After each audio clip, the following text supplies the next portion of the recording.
Please welcome the lovely Kate Romero. So, by the time I had met my future son's father, Johnny, it was 1979, and I had just divorced an abusive man 4 years prior, and I hadn't really become a serial bride yet, but I was leaning into it.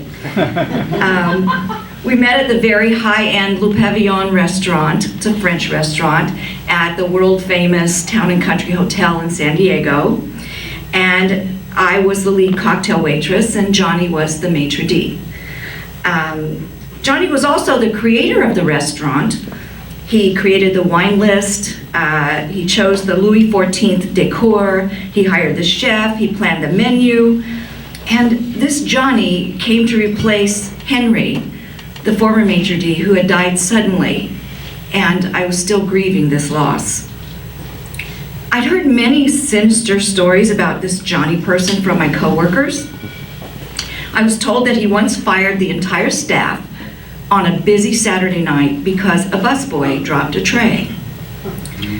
The guy was legendary for all the wrong reasons. In contrast, I was a very conservative person by nature. I didn't do drugs, I barely drank at all, I had no children, and I did not sleep around.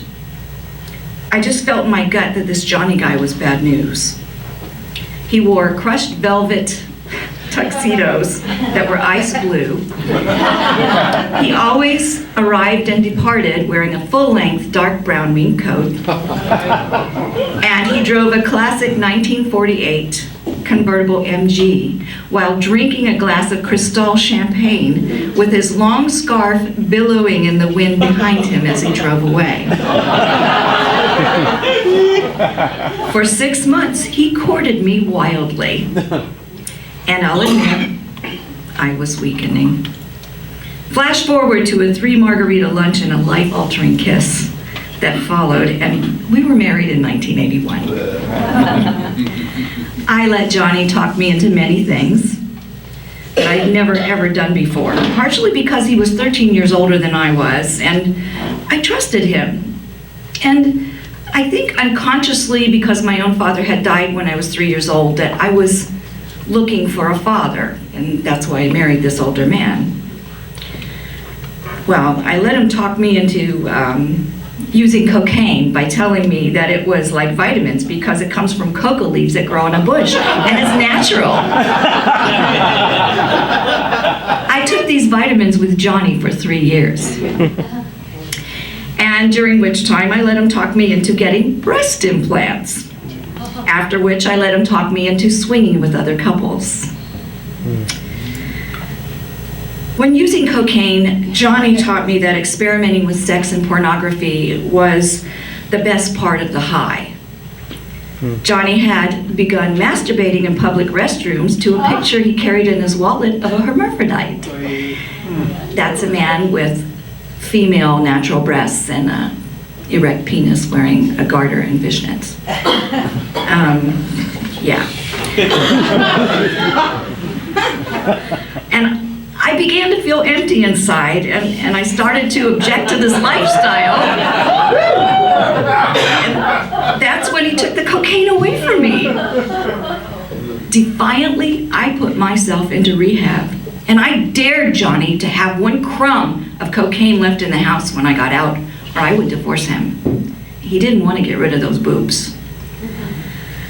When the cocaine, the porn, the menage a trois stopped working for him, Johnny talked me into doing acid for the first time. I reluctantly agreed because Johnny insisted that it would help me reach a level of spirituality that would purify my soul. And by then I really needed that.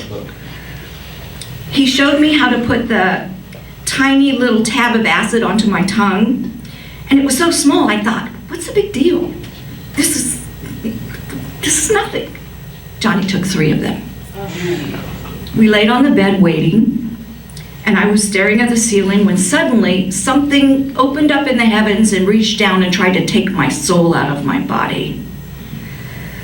Johnny popped up off the bed full of energy and managed to dial up one of his drug buddies to bring him a bucket of fried chicken and a case of Tecate beer. And as soon as the delivery came, Johnny took off all of his clothes and put on his signature brown leather cowboy hat and proceeded to devour every piece of chicken, bones and all, and drank every one of those beers to wash it down. I had never seen anything so primitive. I hurried around our house trying to outrun the acid. As I ran by the bathroom mirror, I saw that my face was melting, and I hated it. It was horrible. And I needed to babysit my husband, who by this time was walking around on the railing of our back deck, which was 20 feet up from the canyon in front of our neighbors, and he was naked. And it's 17 hours later, and we're still high. I begged Johnny, please, please help me get straight. And what does he do? He goes straight to his default of pornography and drives us straight to the Kit Kat Theater to watch porn at 10 a.m. I have no idea how we managed to get there and back safely, but thank God we did.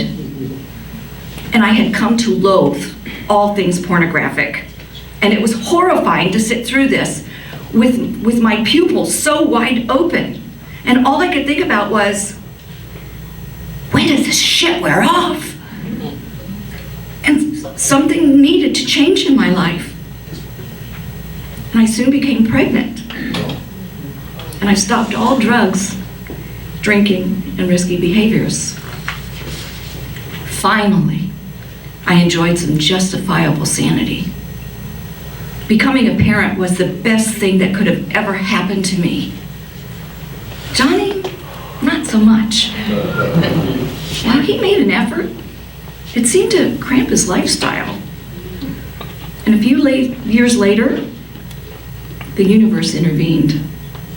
Johnny was busted with 40 pounds of uncut Peruvian cocaine in his car with the keys in his pocket by his best friend, who turned out to be a narc. And he was sent to prison. I don't regret many things in my life.